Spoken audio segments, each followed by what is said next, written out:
juice inside? I have like everything on there.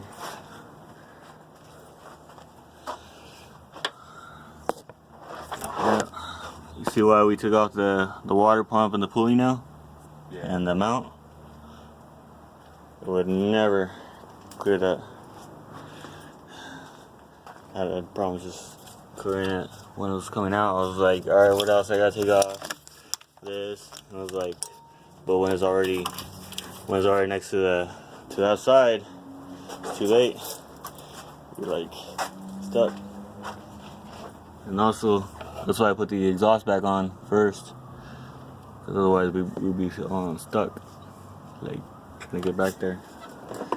Let's see.